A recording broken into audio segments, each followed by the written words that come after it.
because he was responsible for transporting them physically by jeep from one place to another, but also that he saw a number of alien bodies in very large tanks, that the tanks had a silver backing to them, that they had silver strips across the middle and the bottom of the tank. They were filled with a blue liquid. He said that he personally saw 5 different tanks that had these alien bodies in them, the classic little gray bodies, the 3.5 to 4 feet tall, but that they also had 4 humanoid aliens that were had blondish and reddish hair. Very little was unusual about them that would demarcate them from actual humans, but he was told that these were actual alien bodies, supposedly, and this was his speculation now, but he said that they were supposedly from the Pleiades. There are many underground alien facilities, and they're all over the place. There's also many underground U.S. facilities. In 1960, it became apparent to the military that if they were going to have any significant covert operations, they were going to have to be underground. The reason was people are extremely observant. They notice everything that's going on. And if there was going to be huge transportation of materials, men, equipment, all kinds of stuff, that it was going to be have to be underground. There was a major meeting with all the major contractors, the big contractors like Morrison, Knudsen, and those type of people.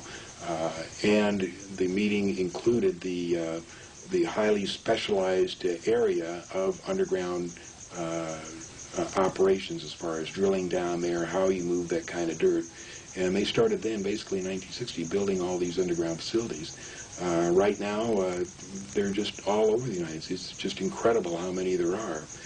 There's a network of tunnels that connects Edwards Air Force Base with the Tehachapi Base, with Tonopah Test Range, Groom Lake, George Air Force Base, California City, China Lake. It's a tremendous network. I have varied and many people who have told me that they exist, that they have been down there. I have a friend that is a hydraulic engineer on one of the tunnel boring machines. It's 28 feet in diameter. He works at the Nevada test site where the tunnels go down almost 3,000 feet.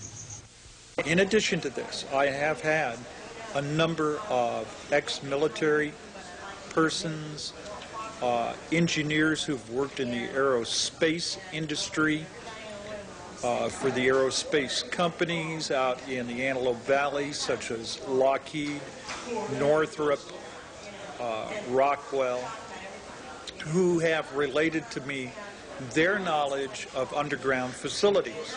Not in all cases have they revealed what they knew about alien life forms or alien technology, but they said that these underground facilities exist without a doubt.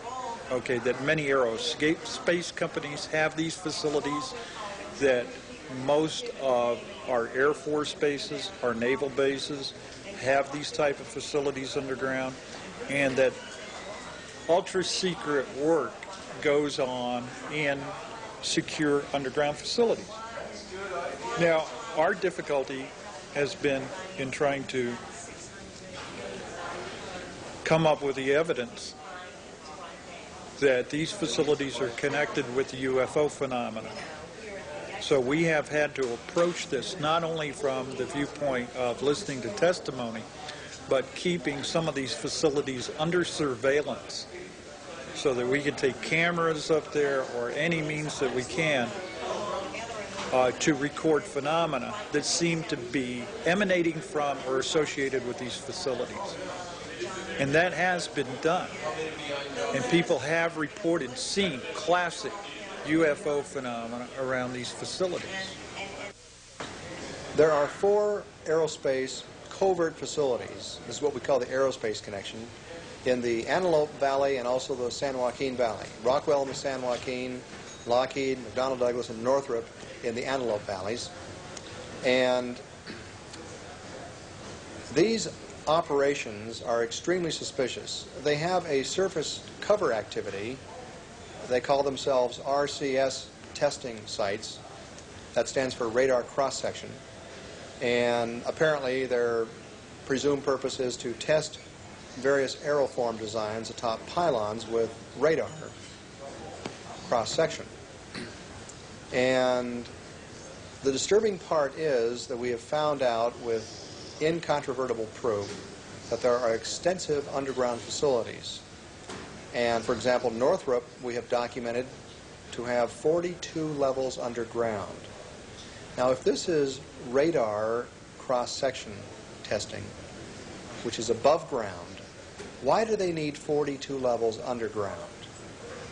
Also, at the Lockheed facility out in Helendale, we had an investigative reporter who saw a blueprint of the building plans for that facility that he wasn't supposed to see. It showed that they had an extensive underground facility 300 feet down.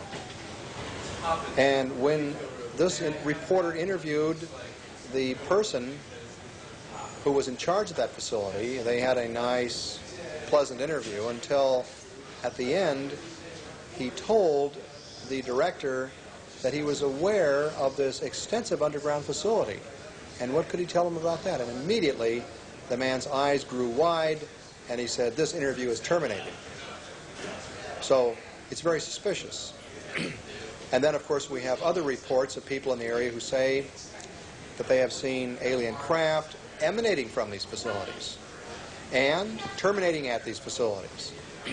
And other kinds of blue beams, strange lights in the sky, surveillance orbs, the size of basketballs, medicine balls that survey the area and move in ways that we don't possess that kind of technology.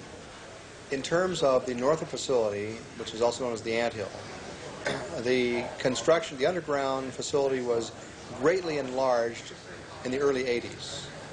And what took place there was an enlargement, I understand, from 13 levels underground to 42 levels underground. And we have reports from construction workers who actually worked on the site, cement truck drivers. And at one point, Michael, cement trucks suddenly appeared on the scene 5 miles long, pouring concrete continuously 24 hours a day, 7 days a week for weeks. And we figure at 9 yards of concrete per truck, close to 1 million yards of concrete must have been poured underground.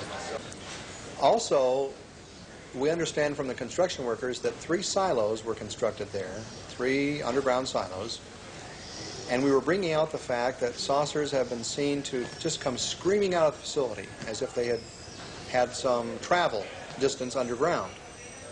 And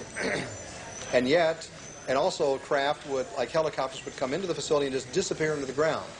So we knew from construction reports and from visual reports outside the facility that something very suspicious in the way of silos was going on. Norio and I put together the first investigative team to actually fly over these facilities and investigate them from the air with video cameras, still camera shots. It was very exciting. And on our first flyover of the Northrop facility, we spent about an hour in the air on that trip. It was historic. You can imagine that my heart practically jumped out of my mouth when we're flying over, and the pilot, unsolicited, says to me, "By the way, there are 3 silos down there." Now, I had learned from my inside contacts that 3 silos had been constructed there. And I was looking for those silos the minute we appeared over the facility. I was intensely looking for 3 silos, didn't see any, and suddenly the pilot says to me, "What I just told you." I was shocked. I tried to contain my excitement, and I pretended to be rather casual about it, and I said, "I'm sorry, I beg your pardon, but did you say silos down there?"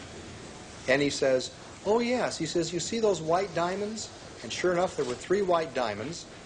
Now this pilot, you must understand, we rented the plane in the Antelope Valley, so he flies that area continuously. He has students. He's a pilot instructor. So he's flying over there all the time. He told me that on numerous occasions when he's flown over these facilities, those white diamonds, the white covering, will be gone to reveal a deep, dark hole